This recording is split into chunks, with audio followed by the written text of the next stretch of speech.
Luke Davico was an NRL character who played hard both on and off the field. The man they call the Statue has the best stories you've never heard of, including a Canberra Raiders Super League trip, which somehow ended up in the dressing room of the Australian cricket team's Ashes series win. You were there at the coalface with the Raiders when that all happened. Yeah. Crazy money getting handed out. Yeah, it was an amazing time, and I can remember. I was with the Bureau of Stats, so I was just this young kid, and that was in the era where you'd work from 9 to 4. We'd all carpool out to training, and then you'd probably get $1,000 a year if you played X amount of games. And so I was at the Bureau on I think about $20,000 a year, and then all of a sudden all these. I remember it happened a few weeks leading up. We flew to North Queensland to play a game, and Sheensy was going, there's going to be a few disruptions here, but don't worry about it. Concentrate on the game. You'll find out about it later. Yep. There was blokes going up elevators and lawyers and everything there, and sort of got out a bit. We played there. Then he said, you other younger kids will be looked after when we get back to Canberra. So I remember it being at Seaford Oval. And there's all these guys, just these suits coming in. So they really didn't know anything about football. But they were there just to go, okay, how many games did you play? All right, well, you come under this criteria. We're going to give you X amount of money. So me, I suppose I was probably a little bit more switched on, and, my dad sort of taught me a few tricks, and he went, no, you tell them this and that. So I'd only played about 2 games, and I remember going in because guys were telling me there was like a criteria. Yep. And they said, oh, so you played first grade? I said, absolutely. Yes, I played first grade. And I played all in 94. And they went, oh, really? We thought you only played a few games.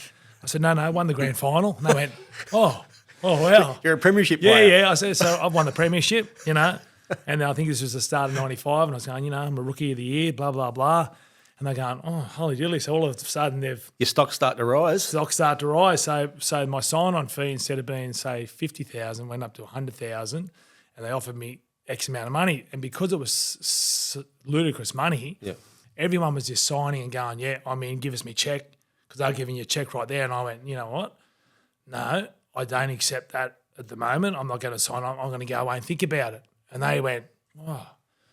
So they then got back to Tim Sheens and said, is this guy really important to you? And he goes, yes, it is. Yes, he is. Well, give him what he wants.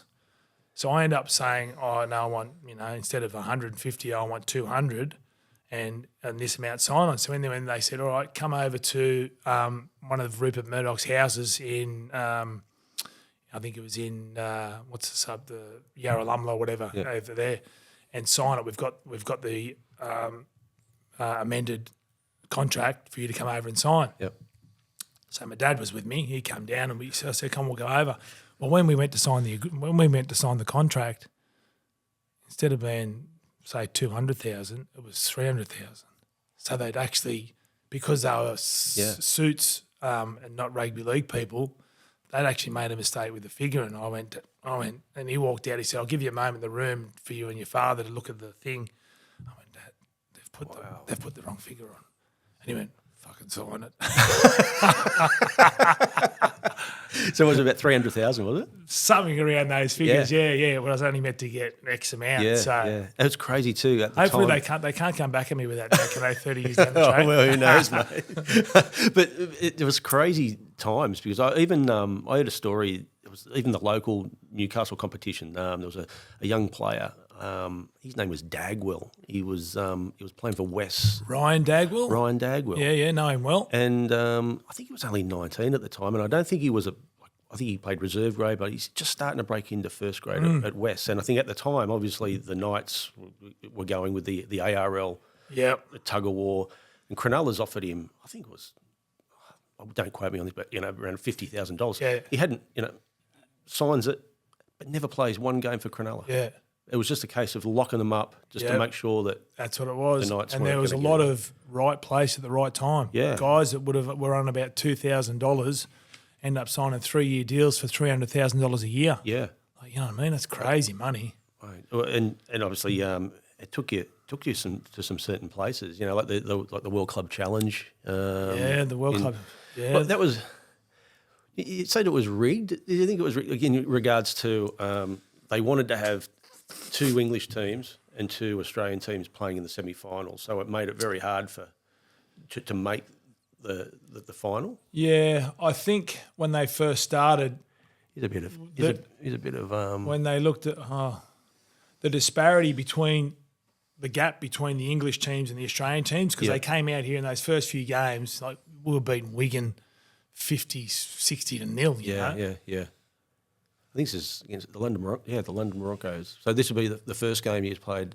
You had to play 3 games over there. Yeah, that was over there. Yeah, and we thought we'd won all 3 in Australia, and we thought we'd go over there and win all 3 over there easily. I think this game we were up 14-0, and we were all laughing and giggling. Hello, there he goes, and we ended up getting beat. And so you only had to lose 1 game, and you're out of the running because Right. The Australian teams had to win all 6, I think. And you had to play every weekend, so you had pretty much 3 weeks over there. Yeah, 3 weeks. And the guys like Laurie and that who'd done kangaroo tours, they were saying it was just like a kangaroo tour. Like it was such a great time. Yeah, We just did we road tripped up to Scotland and Edinburgh and then we went to the Ashes because when we got back to when we were staying in Leeds, which was our base, so were the Aussie cricket team. Right. So essentially, once you got knocked out, look at that. That's a great pick. Yeah. Warnie, God bless him. But, I mean, essentially it was once you're knocked out, it's like an end-of-season trip. That's what it became. It was out of control.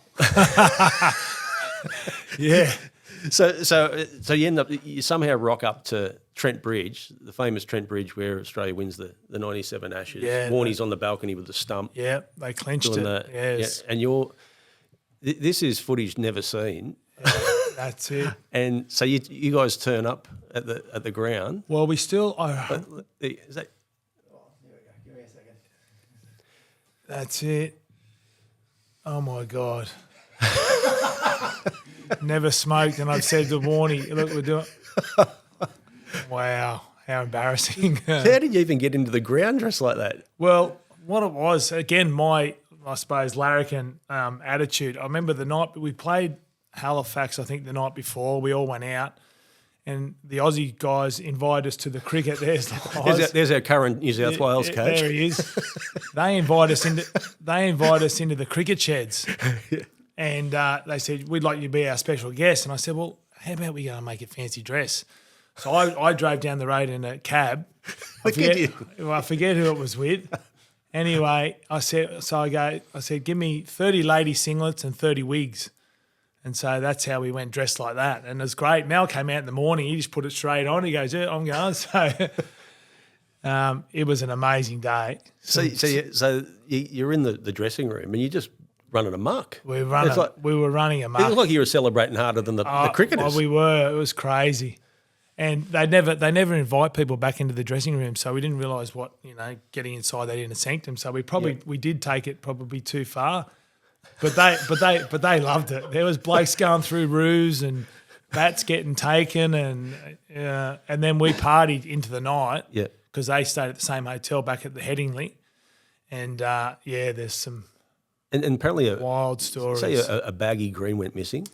A baggy green went missing. There was, I think it might have been Brendan Julian lost his baggy green. Well, Michael Casper? One of those guys. Anyway, because we were spooling through this earlier. Ricky Ponting never played the next game because they said he was injured, but Ricky Ponting was the drunkest man alive.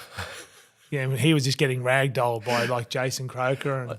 I think we're getting to a bit. We might be solving the mystery to who's got that baggy green.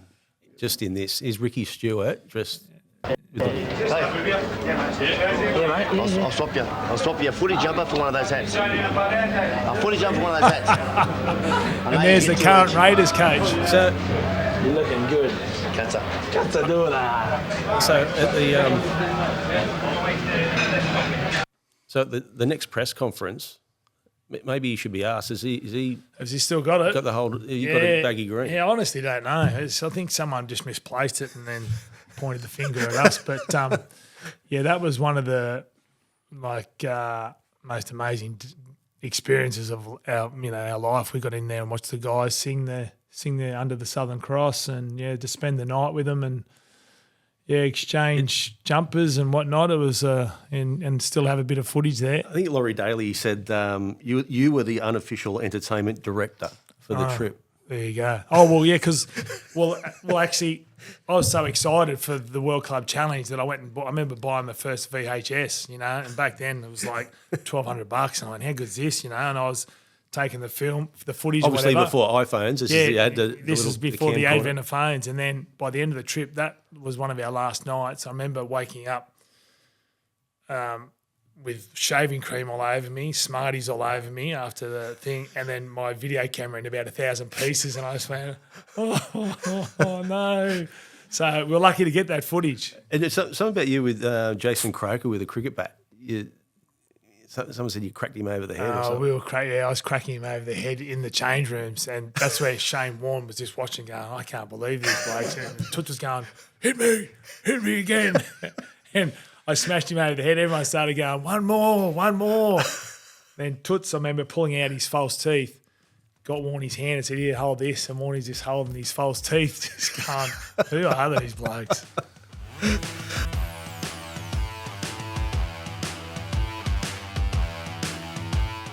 John Ewer entered the police force never thinking he'd rise to the top of law enforcement in New South Wales, but it was one day that stands out the most.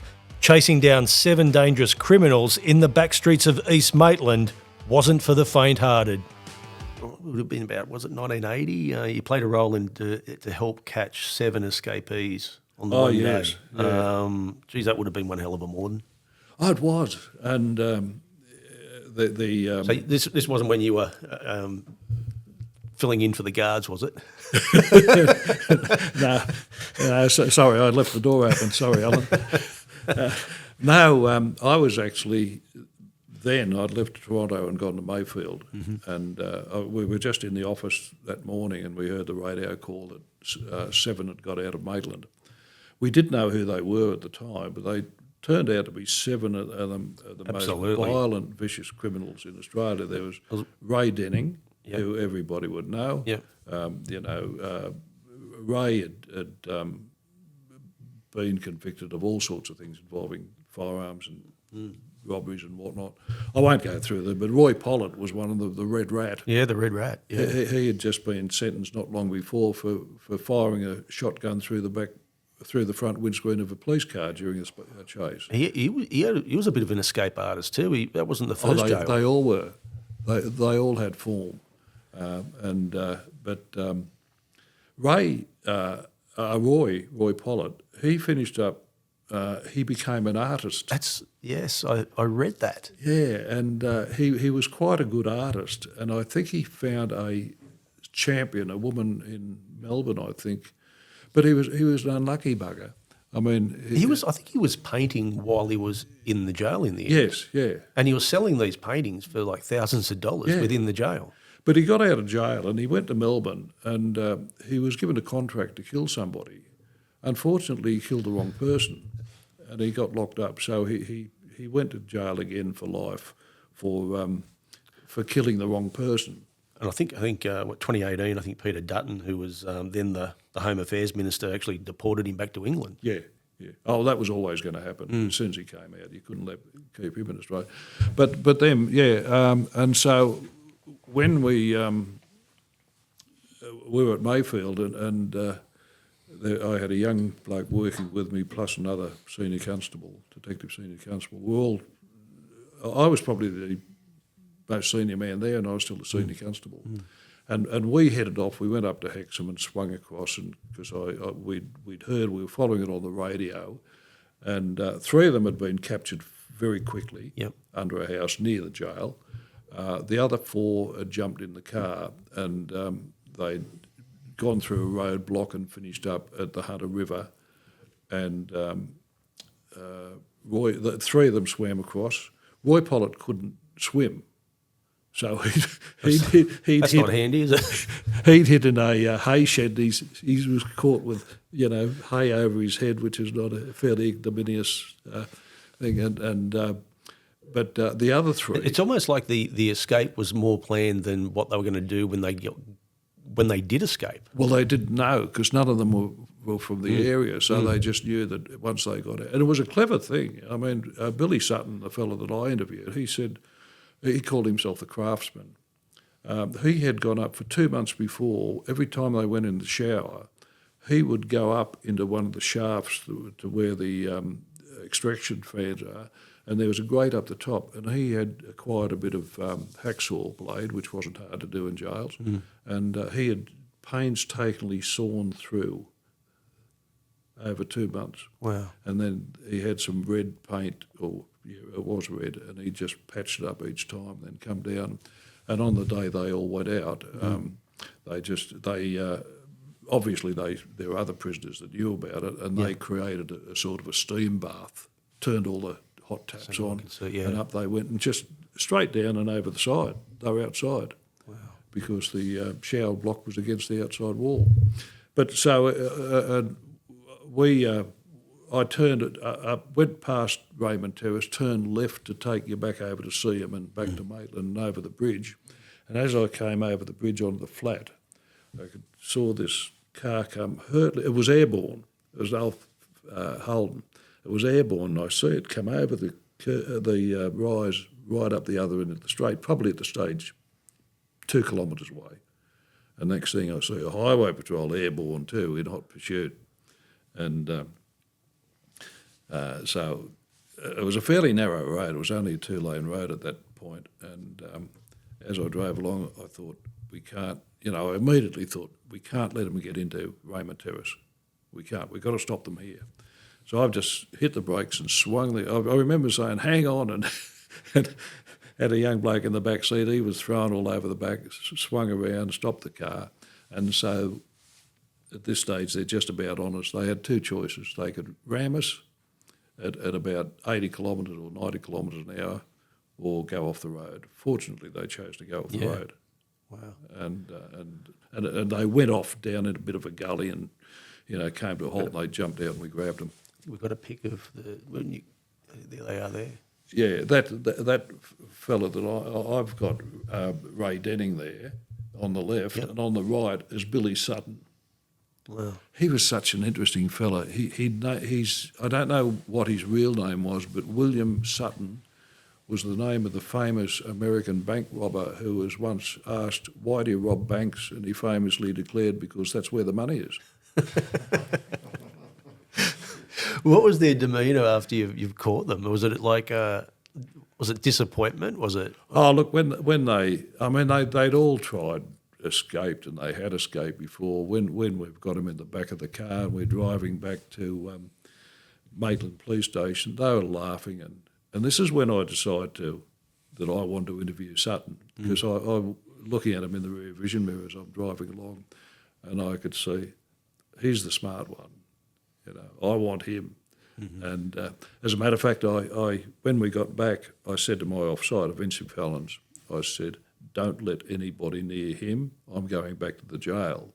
So I went back to the jail and I spoke to Alan and I said, Alan, take me around. I want to know everything they did. Yeah. So you're one step ahead of them when you're interviewing them. If they tell you something that's true, you say, no, I know that's not true. I know that you had to do this. And they think, oh, you know more than me.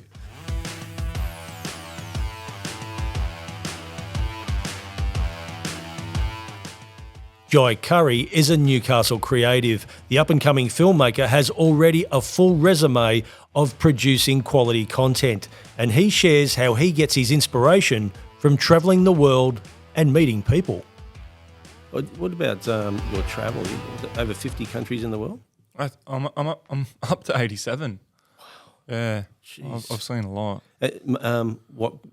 Africa the most? No, Europe's the most now. Yeah. I've done like all South America, all Central, North America. I haven't been to Canada. So there's certain countries where like Canada, like China, Japan, I want to spend a lot of time there. Mm. So like we just spent a month and a half in Japan. I didn't want to just go there for a week. Yeah. Like there's certain countries where I'm like, I really want to go and do that country properly. Yeah. Not just pass through, like going through Central America, like you might just spend a week in Honduras on the way to like from Niagara, Yeah, but yeah, you're 4 hours away on a bus. So it's a bit different, like passing through them countries. But yeah, I think it's the best thing money can buy. I absolutely love it. I feel like someone gave me 50 grand and said, what's the best thing you can do to invest in yourself? And most people think, oh, go get a degree or something like this. I just think traveling, I think you can walk in any room and have conversations, and I can just talk for the rest of my life now about the stuff I've done. yeah, I look at the life in a complete different way. I have a different appreciation for the situation I'm in. And I don't know, I feel like you get more in touch with what we're actually here for as humans. There's something about seeing a lot of people. Like when you're on a plane and you leave a city and you look out and you just see as far as I can see a city and you go, yeah, okay, cool, like I've seen that. But when you're on the road for 8 months and every few weeks or once a week or something, you fly to another city in the same country, and you actually start to understand how many people there are. yeah. And then what all these lives are like, and you feel, I don't know, it makes you question it makes me question anyways, like what I'm doing here. And like, you know, we've all got that voice in our head that like we're here to do something. Like I feel like I'm special. I'm sure everyone feels it. They hear that that voice, I could do more, or I'm here for a reason or something. And it's funny that you start seeing all these people, and you start playing into this different, I don't know, idea that we all are connected. We all are one. It's this big universal energy, and we're all we're micro bits of that expressing ourselves through humans. You feel it. You go to some countries and you get the feeling that these people really know how to live. It's not about possessions. You know, it's about, you know. I went to France to do some filming, and I was in a little village called Eze, not far from Monaco. But it's just a little village, and it sort of goes down the mountain cliff all the way to the water. And there's these little villages all the way down. But you look at these, and no one gets up till 10 a.m. in the morning. But you can just tell it's not about possessions. It's just about, you know, eating good fresh vegetables, good food. And I'm thinking, what am I doing in this rat race back in Sydney? Yeah. You know? Yeah. What are we doing? They seem so happy and just in tune with, I feel like they're just in tune with life. Like they prioritise spending time with like loved ones and eating healthy and sleeping and celebrating every day. Like I just spent 3 months in Spain last year. Like we're just living in Barcelona, and everyone's going out for dinner at 10 o'clock at night. I'm like, I'm ready for bed. But they're celebrating every night. Yeah. Yeah. Like every night, even if they've got to work the next day, it's a celebration, and they're out and they're around people, and they'll sleep in, and they all 2 o'clock, all the shops are shut. They're all having a nap. Yep. And just like no one's getting caught up in this, like I think you said, rat race. Yeah. And they're so happy and in tune with it. And it's funny that the more, I don't know what you'd say, different countries to travel, like a bit more remote, they're more in tune with that again. Yeah. They're doing what they just need to do to survive, and then the rest of the time they're on holiday. Yeah. They're sitting around and relaxing and watching the sunset. And I think in Barcelona, I think even their soccer team, sometimes they kick off at like 10 o'clock at night. yeah, it's odd. It's like, Too late. but what about it? I mean, I was watching something the other day about, you know, tribes, you know, that have, you know, in the world that have no, you know, no relevance with, you know, our way of life. And sadly, you know, there's a lot of, you know, things are being eaten into their way of life, you know, like, you know, trees getting chopped down and all that sort of stuff, those lost tribes. What was it the other day? There was, a few months ago, some influencer went to some place on one of the islands off India, and he brought, just for his own good, he brought a Diet Coke and a coconut for them, you know. And I thought, well, what an idiot, you know what I mean? Like, why would you even do that? Get them hooked on sugar and leave. But this is especially a Diet Coke. I mean, my God. But isn't it incredible that there are tribes like this in the world that live the way it was hundreds of years ago, and here we're doing AI now. You know, doing incredible wild stuff on the same planet. Yeah. I remember when I first went to Africa, and we were like right up in the north part of Kenya. Yeah. like kind of near the border of South Sudan, and we would like just drive. We weren't even driving on roads. It was just like full off road, just dirt tracks, and it was like every day we were just driving for hours, going out to this place. We were heading out to a farm. I was meant to do some filming, and I remember just looking out, and this lady's walking along with a spear, and she's got like maybe 8 kids behind her. Half of them aren't even wearing clothes. Like they're full just naked, living off the land. And she stops and turns and like holds the spear at us and watches the car drive past and then just carries on. And I'm like, I didn't think people live like that still on Earth. Yeah. Like at the time, that blew my mind. And like I'd already done a bit of traveling. Like I'd done a fair bit of South America, Yep. like a lot of Asia. I think I went to Europe already. So like I'd already seen a lot of culture. And I'm like, oh, I'm well traveled. I had no idea. Yeah. Yeah. And I'm just like, it's still to like, there's these people that have never seen the outside world. They're living on the same Earth. Yep. Yep. What's the best country? Like if you're at the top of your head, the best one. Oh, I love Spain. Spain. I love Spain, yeah. Well, is it because it's still in your head at the moment? No, I've been there a few times now. I love it. I love all like South and Central America. Yeah. I like I'm trying to learn a little bit of Spanish. I don't speak Spanish, but I can order some food and stuff. But I like the culture. I like the language. I like the people. The way of life. They're all so lovely. Yeah. I mean, I love everywhere.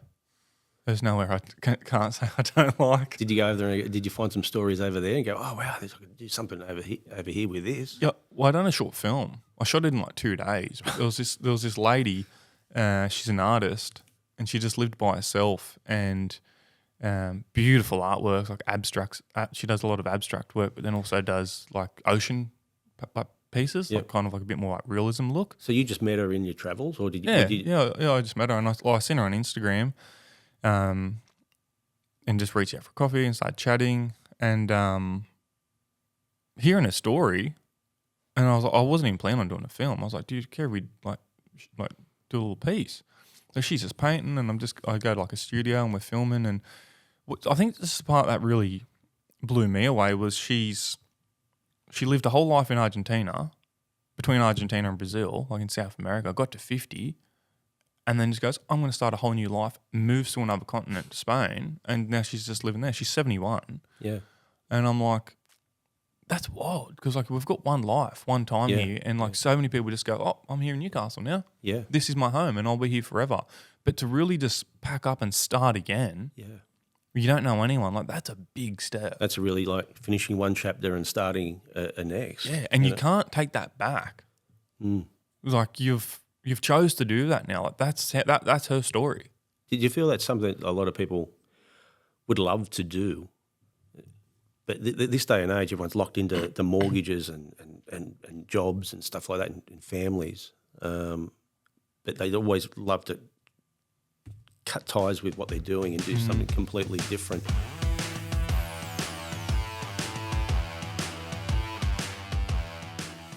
At Elk Architecture, we don't just design buildings, we shape the spaces where life happens. From concept to construction, our award-winning architects bring our vision to life with precision, passion, and purpose. Whether it's your dream home or your next big commercial project, trust Elk Architecture to build what matters most. Elk Architecture, designed for life, built for the future.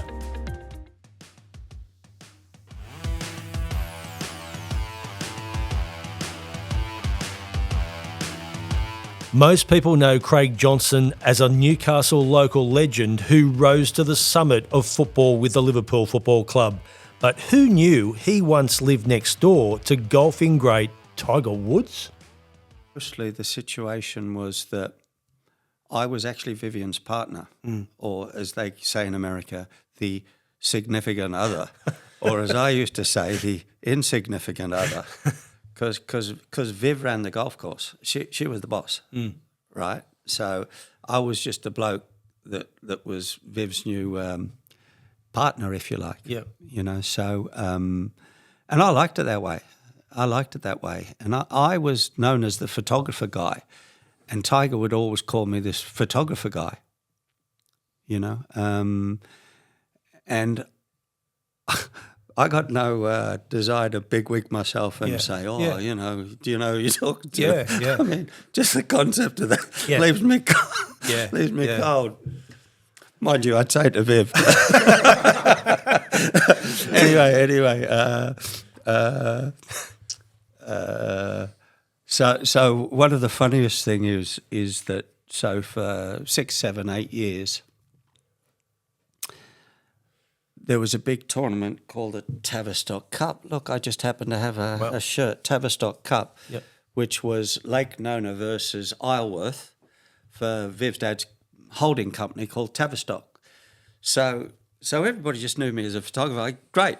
And Viv's insignificant other. But I'm always working. I like my butt off, because if people are coming, it's an event. I've got cameras, I've got lights, I've got audio. I'm filming it because it's got to go out to the marketing department. So I'm not hobnobbing it and smoke salmon and caviar. Well, I will, but I'll just go and I'll be off. anyway. So.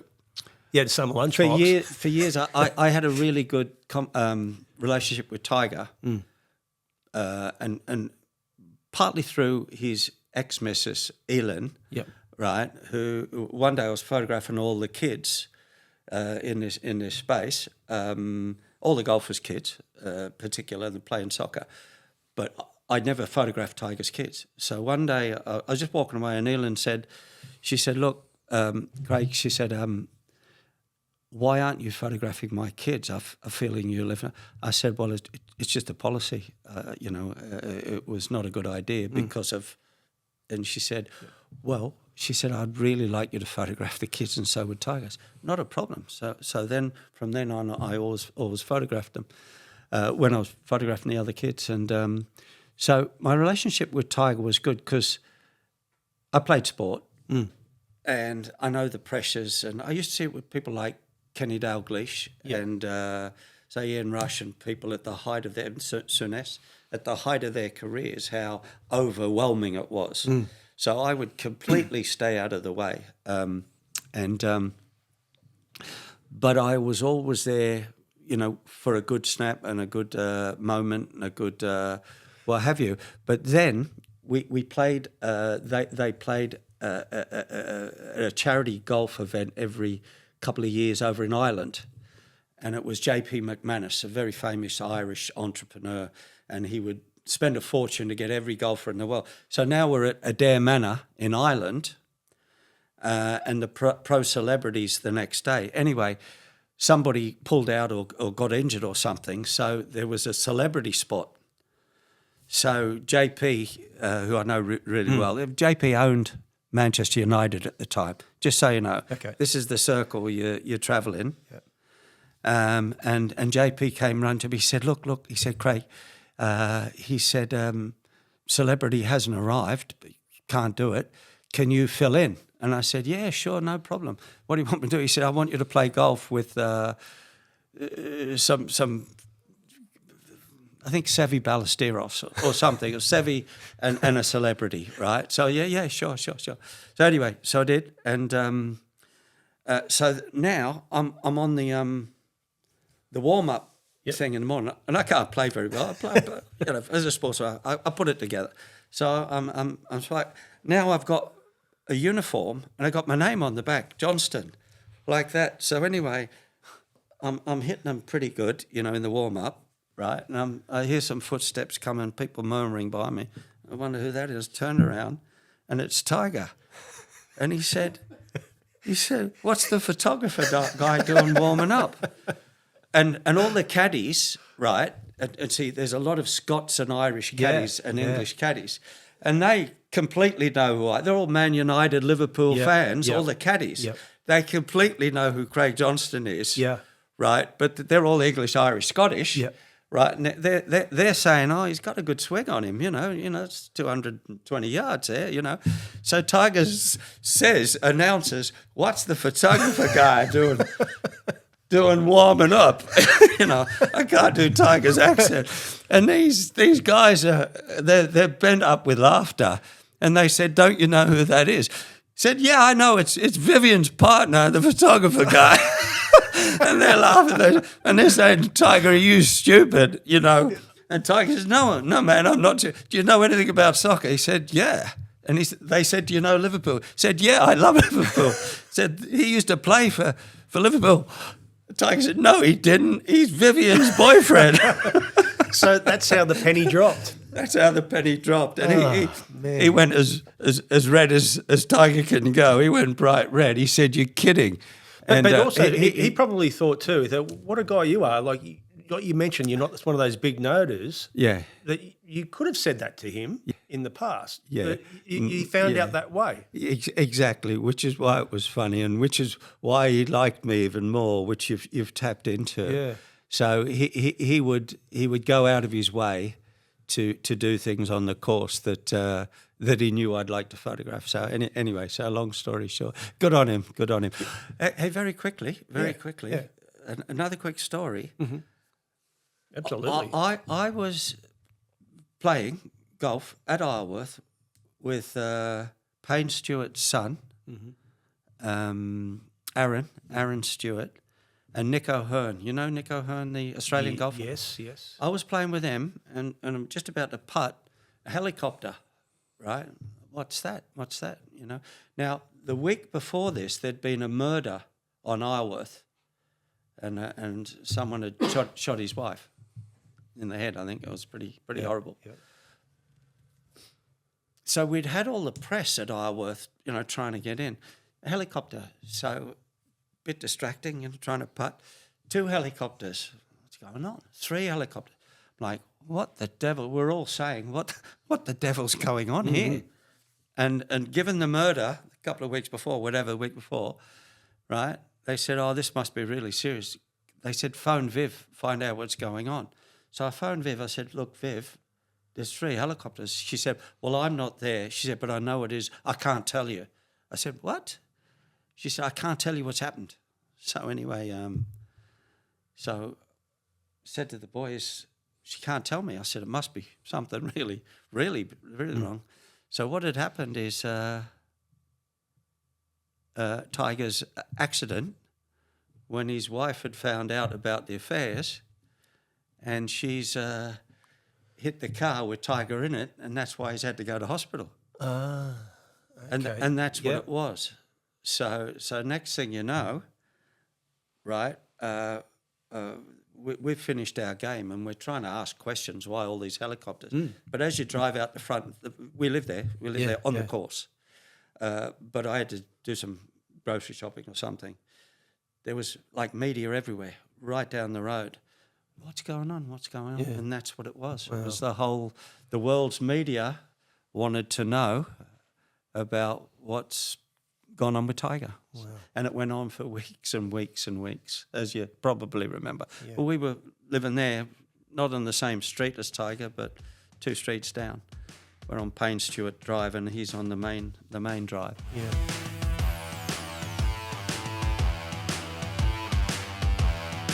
Andrew Gardiner is a Novocastrian who is a world-leading neuropsychologist, and we picked his brain on how the effects of social media can impact our mental state. And this from a man who actively avoids all social media platforms. I've always been told, be careful of psychologists. That's fair. Because when you go to a party, they try and work you out. Are you one of those people that sit back and think about, you know, when someone's talking to you, like, you can sort of tell in a way who that person is? I think I've probably always thought that way throughout my entire life in terms of why is that person saying that, what's going on in their world for them to have that opinion or to be talking about it in that way or to have responded to such a remark in the way that they have. And yeah, I don't feel like I analyse people in a social setting, but I've always been fascinated by people's behaviour and what they say and wondering where it comes from. And so trying to understand that, trying to be empathetic towards it. And I think one of the greatest quotes that I have heard is trying to be Well, it comes from Ted Lasso, and it's a really great series. But you got to be curious, not judgmental. So if you take that view, then you're giving yourself an opportunity to be open to hearing what they're saying and where it's come from, rather than putting your own biases on it and thinking that they're saying something because they are such and such. So we know from social psychology that there's a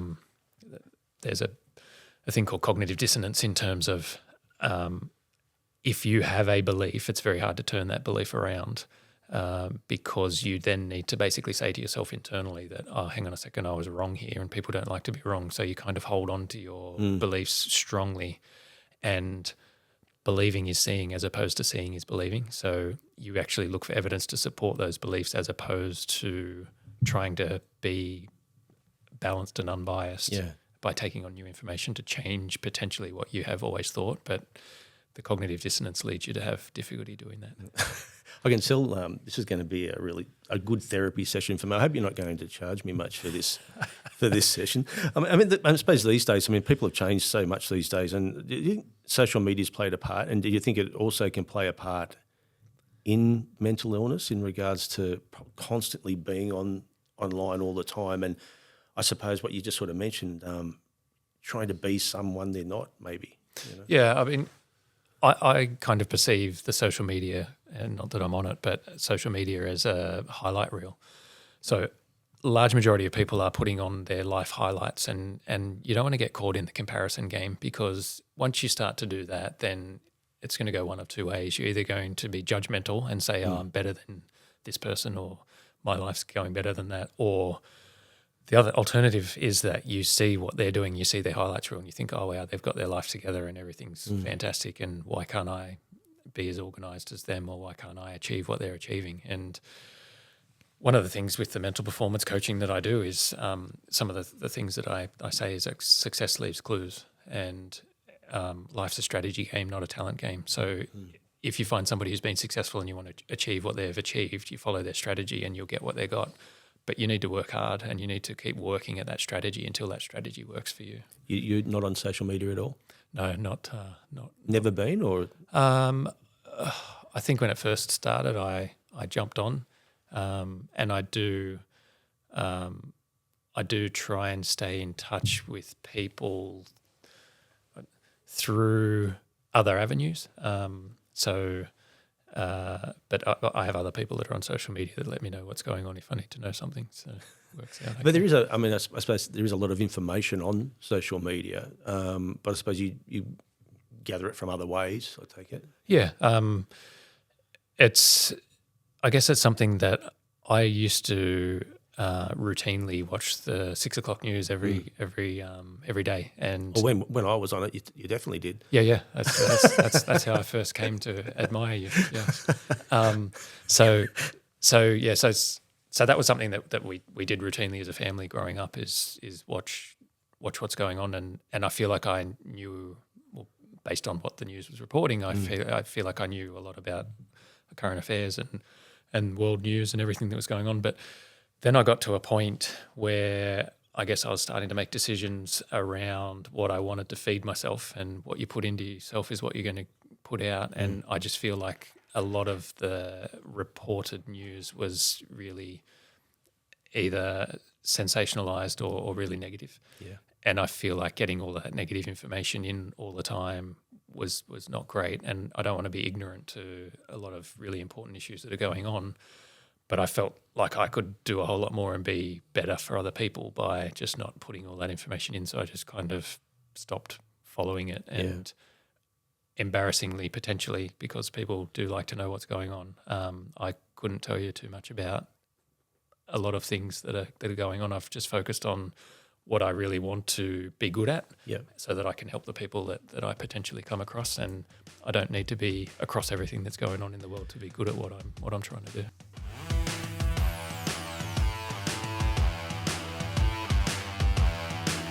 Max Markson represents some of Australia and the world's high-profile celebrities. From Kim Kardashian to Mike Tyson, Max always has his hands full, but very few know how he actually got his start in showbiz. And I suppose that, those early days too, it sort of got you the bug in regards to being in the limelight. Well, not the limelight, but behind the limelight. You were a spotlight operator. I was a spotlight operator then, when I was a kid, and then when I left Carmel College and I moved home to be with my mum because my dad had passed away, I got a job at the Maison Royale as the spotlight operator. Yeah. And I was on 50 pence a night. Right? So I'd cycle down on my bicycle and I'd do that. And then at the end of the first week, the guy who was doing the stage management, if you want, he had to do a gig, and he said, "You've got to be stage manager tonight." I got promoted to £3 a week, £3 a night, and doing the spotlight was given to someone else, and I was the person who would run the function. So you virtually were hiring people to go on? I wasn't hiring them myself. The guy who owned Yeah. the place did. But I would organise everything that was going on. I would organise the lights and all that. And then they had... and I did that for maybe a year and a half. Yeah, yeah. And so where did it go from there, from being a spotlight operator there? Stage manager. Yeah. Then I became... the place was empty then when it came into summer. And then in April, we saw... me and a mate of mine saw this Radio 1 roadshow. And it was BBC Radio 1, and they was free to go in, and they did it at lunchtime or mid-afternoon, and we went and saw that, and we smelt money.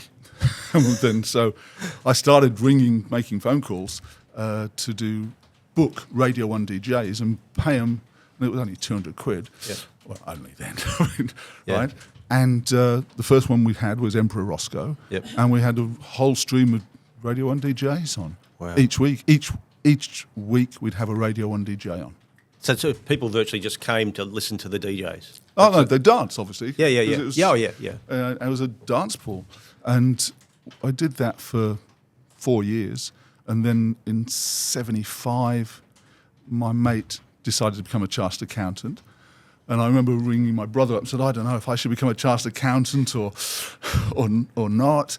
And he said, look, use your mate, right, to become if you need an accountant, use your mate. You keep promoting. So that's what I said. Lucky for you. And I brought a band, and I'd heard them on Roscoe's Round Table about early October.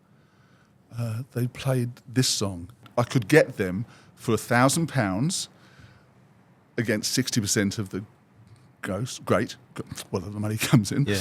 And they were doing a gig in Plymouth earlier on the Friday night, and Sunday night they were in London. So I knew they had to come past Bournemouth, so we booked them for the Saturday night, and we sold out. And there was 4 guys who were doing a show the next night. I don't know if you heard of them, Queen, right? And they came. Vaguely. I said, we can have the tickets, come along and see. So they came because they wanted to see Hot Chocolate. Wow. And so the more bands, I suppose after bands like Hot Chocolate, more bands started to hear about your... I don't know about they heard about me, but I'd book them if the following year in 76, we had a band called The Real Thing. Yeah. And their big hit, well, they had a few hits, but you to me are everything, the sweetest song that I could sing, oh baby. To you I guess I'm just a clown, pick you up each time you're down, oh baby. Give you just... Anyway, I did them, and then we took them on the road for 20 events, sorry. We did a tour later in that year, in 76, and we had so many groups on. Yeah. There was so many bands touring around that time. I suppose... trying to make ends meet. AC/DC was one of them, wasn't it? I paid them £300. Well, they're coming out at the end of this year. Wouldn't you love to have 20% in them now? So much money, so much money. It's funny with ACDC. I looked into the backstory of where I think it's more interesting of where they started Yes. and where they are now. And they were hard workers, which a lot of bands were. They were like doing gigs nearly 7 nights a week. Yeah, I know. And it's funny. There's a place in Newcastle where it's a little theatre, and nobody knows that they actually played there in 1974, and no, it should be a plaque. Yeah. And they opened for Sherbet, you know, and just blows I my got mind. offered Sherbet and I said no. Really? Why is that? I don't know. I just didn't know who they were. You know. So you end up coming to Australia, which is a real turning point Yeah. in your life. I mean, what made you? What was the decision that made you? Because that's a big jump. You know, I spoke to my brother, David, and he's still alive, and I said to him, I want to go on holiday. And he said, go to Australia. So I remember I booked a ticket, and they said, where do you want to... And I booked the visa, obviously, and they said, where do you want to go to? And I said, I rang David up and said, where do I want to go to, Sydney or Melbourne? He said, no, go to Sydney. So I came to Sydney. And so, did you more or less carry on with what you were doing over here at first? Or? I did later on, but when I first arrived here in Sydney, I was just on holiday, and then I rented a flat in Darling Point. Was it in the summer or the winter? It was 4th of September 1977, Okay. and I thought T-shirts would be great. I don't know why I thought of T-shirts, but you know, I thought we could sell T-shirts, and then there was talk about the election coming, and I think the first story I had in the paper was in September 77, late in the Australian newspaper, and I was going to try and buy pictures of Gough Whitlam, right? 'Cause then I could use them for T-shirts. Yeah. And anyway, I finished up doing T-shirts for both the Labour Party and the Liberal Party during the election got called in that year in So it would have been Malcolm Fraser. Malcolm Fraser. I had a picture taken with Malcolm Fraser. I was presenting him with his T-shirt, right? And we went on the road, and just me and a person who used to work for me in Bournemouth came over 2 months later. Wow. And I knew a guy called Rusty Nails because he'd come over a year before, and Rusty was on Triple J at the time. And I suddenly realised when we tried to go from Newcastle down to, I didn't know where the place was, but it turned out to be Canberra. So that was too far to drive in the one day, in the one evening. Yeah, back then. That was the end of our T-shirts. But Wow. we made money from them. And I did the launch. We launched it with out on Sydney Harbour, and we had like page 3 of the Daily Telegraph and stories and column 8 and that sort of jazz. Yeah. But I love how you had your foot in both camps doing T-shirts for both, and they obviously didn't care. Yeah. I suppose it's the same way even to this day.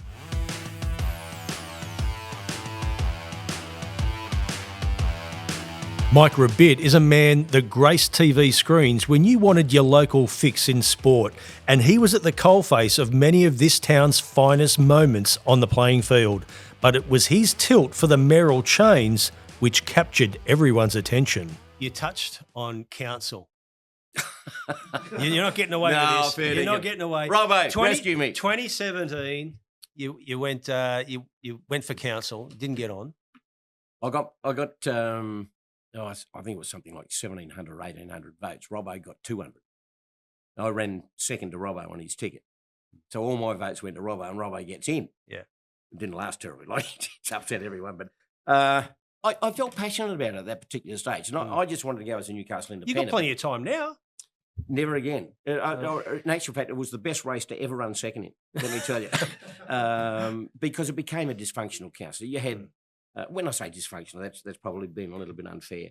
But you had a Labor-dominated council that no one else was going to get a look in. And they just lambasted the poor old Churchies and Kath Elliott and whatever the case for the next 4 years. So, and Robbo, until Robbo kind of But you've got to got get out rid of of hand. that party politics Absolutely. in council. Yeah, everyone independent. Absolutely. And the way they're carrying on at the moment with Ross Gerridge, I think it's just absolutely disgraceful. Callum Paul, they're all playing politics, and that's all it is. Well, just with that, I mean, they had this independent inquiry into everything that's going on in council, and it's sort of come back with a sort of like, yeah, everything's going okay, but also the letter writing, with the Craig Neelan and the Jeremy Bath situation. It was found out that, I mean, the Herald, obviously, the letter writing was going to the Herald. Wouldn't you think that this independent inquiry would have gave the Herald a call and said, without a shadow of a doubt, what went on? Yeah, but nothing. No. It just seems. And Donna Page's articles were absolutely to the point and very, very well written.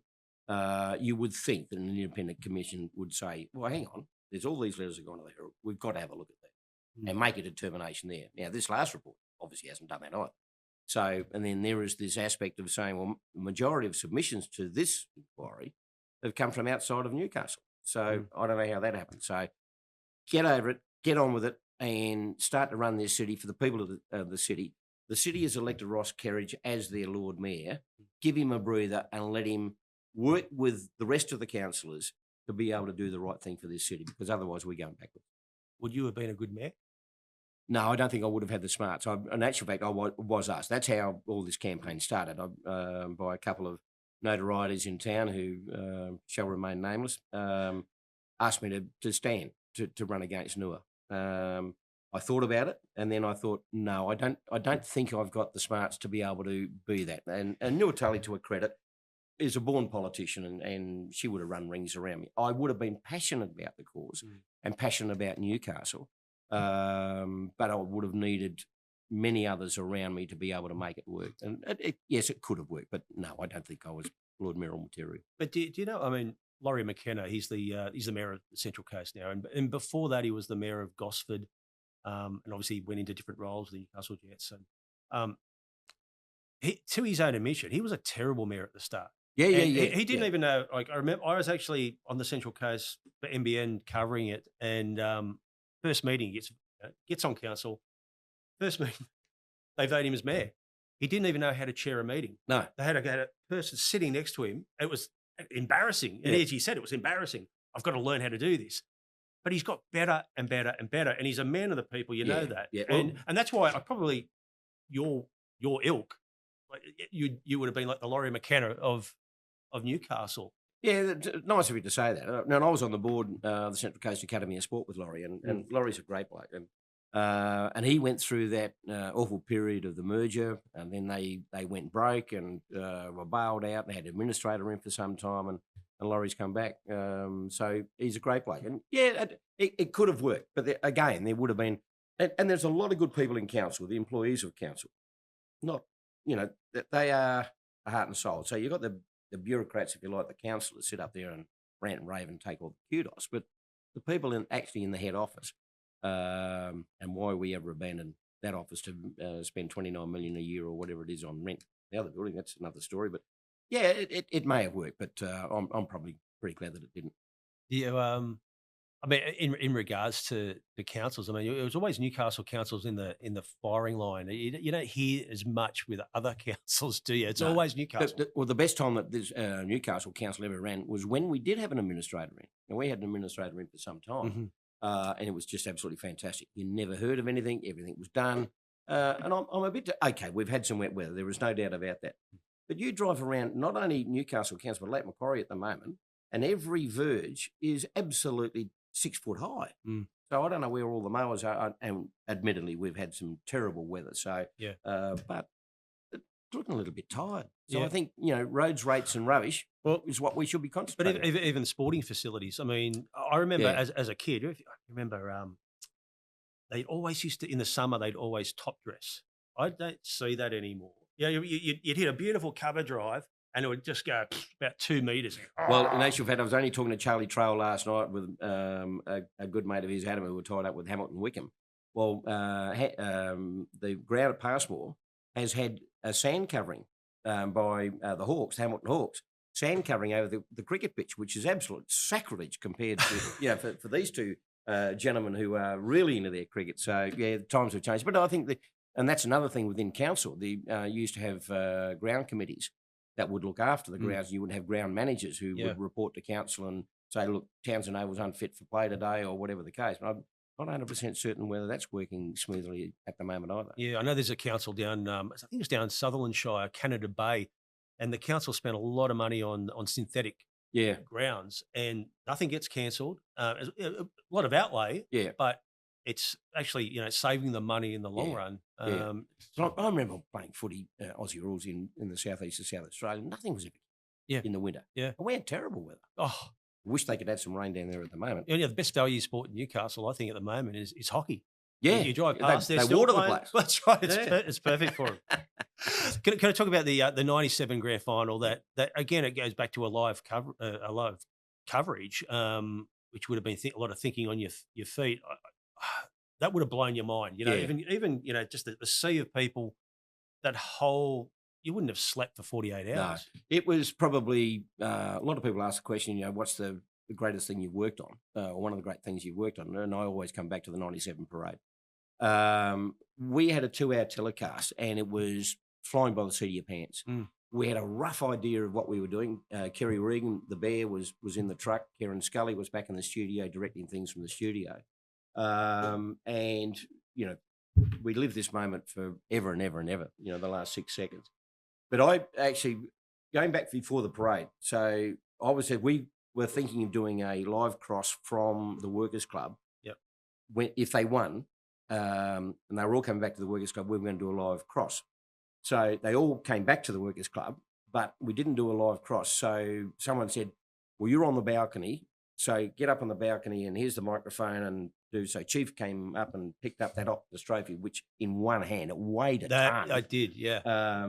So we did that. And then we went back into the auditorium and there were people there that had been there from the grand final. Now, remembering this was an old 3 o'clock in the afternoon grand final. Yeah.